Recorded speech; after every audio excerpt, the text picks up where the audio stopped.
pour faire quoi? Donc je ne pouvais pas abandonner, je n'avais pas le choix. J'étais sur un toboggan, je n'avais pas le choix que de descendre. Le mec qui peut abandonner, c'est qu'il a une sortie de secours, un escalier qui le ramène quelque part.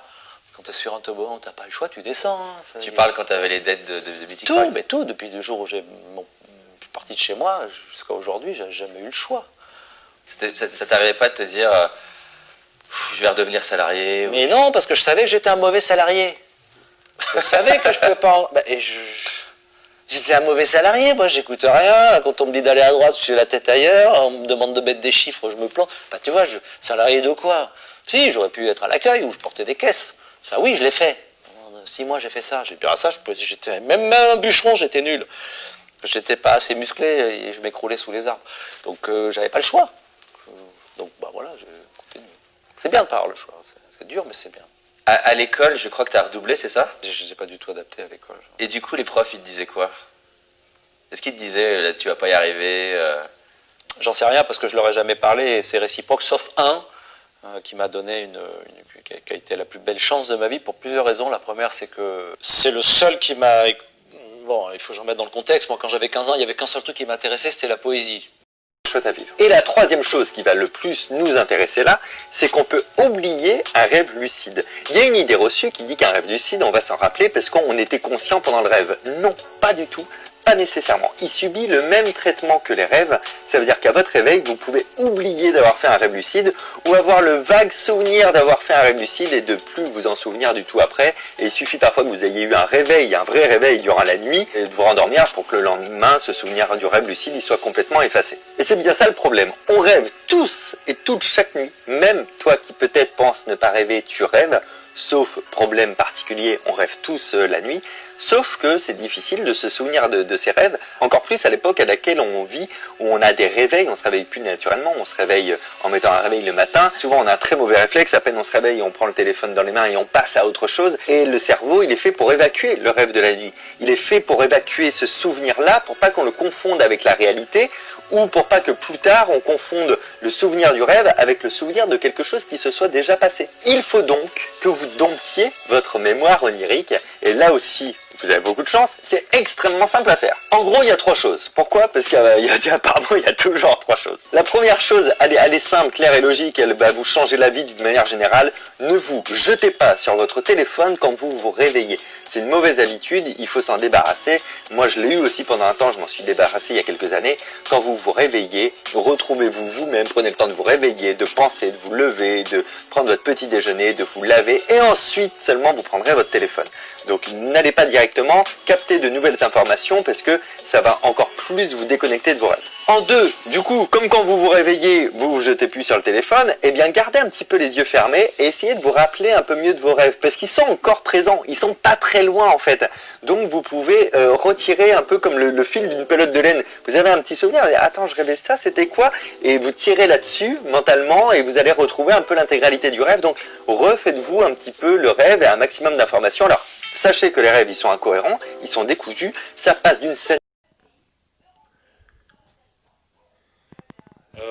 Le résultat de mes recherches, donc cette théorie explicative du phénomène de synchronicité, c'est quelque chose qui est potentiellement absolument révolutionnaire. C'est-à-dire que c'est une révolution de la pensée. C'est-à-dire que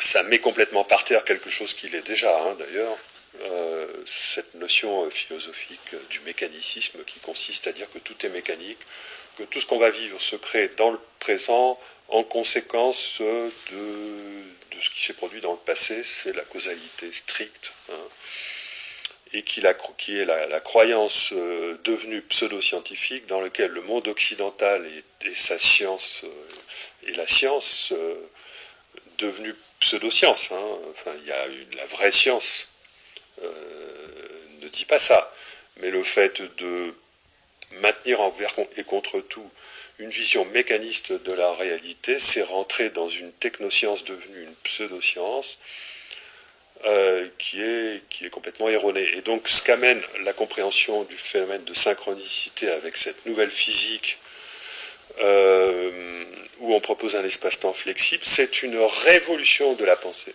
C'est une révolution de la pensée qui réenchante le monde, qui nous montre qu'il existe une véritable magie de la vie, magie au sens technologique qu'on n'a pas encore compris scientifiquement. Mais justement, on est en train de jeter les bases scientifiques de cette magie entre guillemets. Et donc le fait de comprendre qu'on est libre et qu'on peut construire son futur en travaillant son état de conscience, en travaillant ses intentions, et en plus dans un sens moral, spirituel, c'est-à-dire qu'on s'aperçoit que les valeurs qui sont nécessaires pour mettre en place des états de conscience créatifs qui nous permettent d'aller vers un futur harmonieux sont des états de conscience qui revalorisent toutes les valeurs spirituelles.